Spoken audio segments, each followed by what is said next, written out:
Okay then guys, welcome to the latest issue of Retro Gamer Magazine, which is this amazing thing here. I'm editor Darran Jones. I'm senior staff writer Nick Thorpe. And this is Street Fighter 2. Quite possibly, would you say this is the greatest fighting game ever made? It's certainly the most important fighting game ever made, yeah. Good counter-argument. Right then, so before we go on to the cover feature, let's take a quick squiz at what's inside. The main news this month is Pie in the Sky. So basically what this was is a Kickstarter project, wasn't it? Yeah. And the idea was that they're using the Raspberry Pi and they're going to basically stick it inside one of the old tabletop games that used to be really popular back in the day. But rather than playing like an LCD version of Galaxian, it would have like pretty much any arcade game you wanted to put in it and that. So it's a really, really good idea. It didn't work out too well the first time around, but they're basically re-looking at what they can do to hopefully make it cheaper and that. And I mean, is it the sort of thing that you'd spend £100 on? It's certainly the sort of thing I've looked at doing for myself, whether or not I buy it in a pre-made kit Oh, form. you're... I'm a tinkerer, that's the thing. See, I'd rather pay somebody. I mean, I grew up with somebody who's basically fixed things by using blue tack. Right. So basically, I'm quite happy to pay somebody to do all the donkey work for me, as it were. We got a really cool collector this month. Heidi, I think it's Sweden she's from. Yep. And it's the only person we know who's actually got more Virtual Boys than Nick. Yeah, three Virtual Boys. Yeah, three to your one. That's crazy. So that's pretty good going. So Street Fighter 2, 25 years old now, which is well, you tell us about it, Nick. It's your feature. It's a revelation, wasn't it? It was a revolutionary game. I mean, the big thing was that it introduced a diverse selection of characters. You'd had games like Yar Kung Fu where you'd had lots of characters to fight against, but you'd never really had a huge selection of characters to fight with. No, it was typically like a karate-style guy as well, wasn't it? Because of the stuff in the 80s was so popular, and the Japanese would obviously mimic that. Yeah, exactly. And so with Street Fighter 2, you had that, you had greater competitive element as a result, and then of course the sort of accidental hit of Street Fighter 2 was the combo system, which they tried to make the special moves easier to pull off and ended up allowing you to chain attacks together in a way that you couldn't before. That was an actual mistake as well, wasn't it? It was a mistake, They didn't actually realise that they'd done it. Yep. It was one of a few bugs, actually. In the first release, you had a lot of bugs with Guile, where he could throw someone from halfway across the screen. And that's one of the reasons why they came out with so many sort of updated and fixed versions to fix those bugs. And in addition to obviously the first game, we've got all the conversions, but it covers all the Street Fighter 2 variants, doesn't it? Right up to Super Turbo HD Remix, which is just a ridiculous title. We've got Scooby Doo. Now, I don't know if you played this back in the day, Nick, but no. I did, and it was one of the first games where you start to realise that sometimes publishers don't always tell the truth. Right. And what it was that they made this astonishing looking game. It looked like a cartoon, or as close as a cartoon on the spectrum could look. Anyway, when the game came out, it was completely different. It was, because initially it was made to look like a Dragon's Lair style adventure, and then it turned into like a standard fighting platformer. And it's fine, it's a great game, but this was not what was promised to us. And anyway, the story which gets revealed in here basically explains what happened. And one of the things was that they were making these elaborate looking screens, and they were using up all the memory on a single screen. And because of the multi-load technology just wasn't there, and so in the end they had to basically say, well look, this isn't working, and they got another group of guys in, which turned out to be Gargoyle. Oh, that's your S.D.I. That's my S.D.I. classic moments. We've been sitting on this for ages, haven't we? Because something's always happened, like we're going to expand this feature, or we're going to expand that, and because you did it way before Christmas, didn't you? Oh yeah, I think I might have even done it before Halloween. If you've not played it before, it's a great little game by Cinemaware, and they were adept, weren't they, at making these really cool multi-staged. Such an atmospheric game. The music on it, the various different scenes, because you've got a little bit of first-person shooting, a little bit of space flying. It's really quite cool.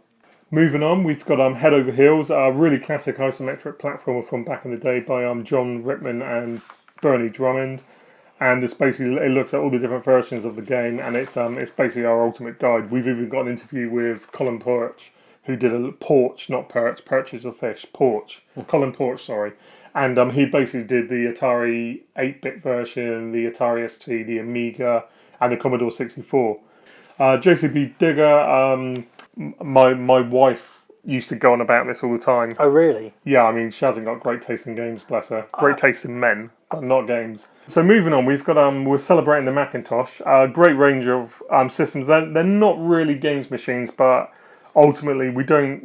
There's enough stuff in the magazine where you can delve into like the more historical side of a system, and they were important, weren't they? Yeah, for sure. I mean, they certainly hosted games. You can't talk about, for example, Bungie without talking about Marathon. Yeah, exactly. Yeah. And that was obviously a game which originated on the Mac. So this looks at the entire range of the Macs from the early. I'm gonna have to go and look here now. So from the early Macintosh 128, because I literally couldn't remember what it was called, to obviously the newer models, which they're just ridiculously powerful, aren't they? Yeah. Company Archives is 21st Century Entertainment.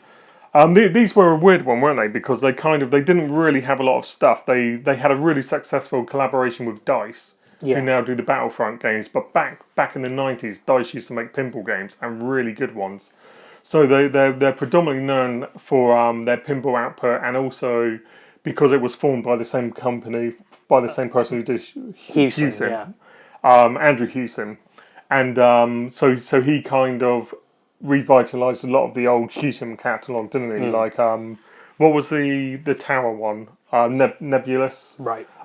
Things like Stormlord. So that's quite an interesting tale. This is quite an interesting one. Hunchback. Hunchback was an arcade game which originated in England. Yep. But it's the very first license which Ocean did. Before Ocean did Hunchback, they did basically rip-offs of popular games at the time, like Crazy Kong was Donkey Kong.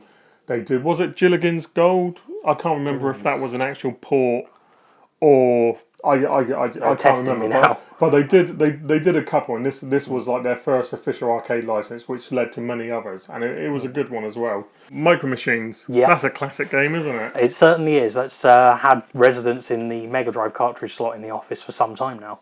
Yeah, we like to have a game over on lunchtimes. This is widely considered the best version. Micro Machines 2 Turbo Tournament and 96 is it? As well, yeah.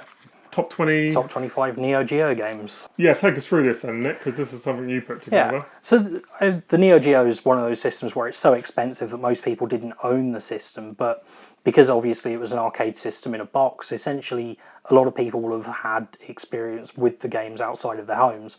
Like, I certainly remember playing Double Dragon, I remember playing Neo Turf Masters in the arcades, and yeah, we had quite a diverse list here. It's for a system that's well known for its fighting games. We got lots of shoot 'em up, run and gun stuff, some sports games as well. It's certainly not what I'd expected from the list. The top 5 is like fairly obvious, but it's a great top 5. Yeah. Moving on, N64.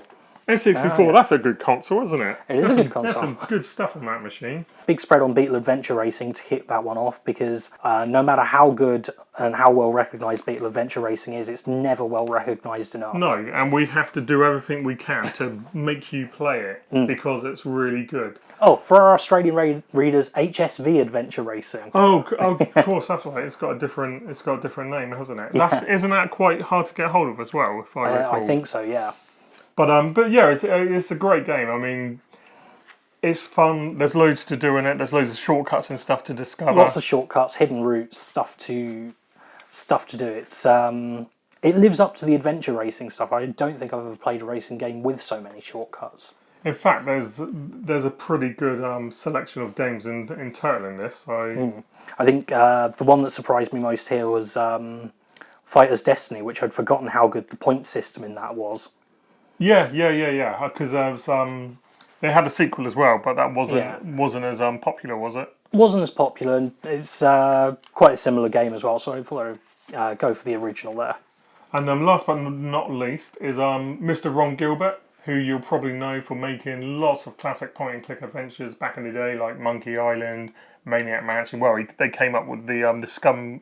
Yeah. Is it an actual engine or? Because some people get really engine. funny when you call it like engine. But regardless of what Scum is, this guy was heavily involved in it, and he's basically made some of the best point-and-click adventures of all time. And he's got a new game coming out soon, hasn't he? Yep, Thimbleweed Park. Which I quite like the look of, because the main characters in it look like Fox Mulder and Dana Scully from the X-Files. Reviews this month, we've got the controversial Darius Burst. And the reason it's controversial is because it's a digital download, which is 50 quid, but it's a bloody good game. And if you like your shoot 'em ups, it's worth playing. If you like fish as well, it's worth playing, because you get to kill a lot of them, don't you? Lots of robot space fish. And that's it for the issue. So we'll give you a quick rundown of next month, what you can look forward to. You got Triumph of the Last Stormtrooper, which was a really cool run and gun by David Perry, and we got Wipeout 2097. Which is generally regarded as the best Wipeout game ever made. Blue Lightning on the Atari Lynx. You've been tell us what you're working on at the moment. Just put the finishing touches to the history of Sega Rally, which is everything from the 94 game, to Sega Rally Revo and Sega Rally 3, which was finished a month after the studio closed. And what's our top 25 for next issue? Top 25 is the Game Boy Advance. Nice, handheld SNES. So that's it really. So that's the issue. It's gonna be on sale hopefully the day you see this video. Subscribers will hopefully already have it. And it's a great issue. We're really pleased with it. And don't forget to comment, subscribe, and like. That's right, isn't it? That is right. Like, comment, and subscribe. Like, comment, subscribe. Do those three things in whichever order you feel. I really don't mind. And that's it, really. So this is Darran Jones from Retro Gamer Magazine. Nick Thorpe, Retro Gamer Magazine. And we'll be back in a month, or maybe sooner. You'll have to wait and find out.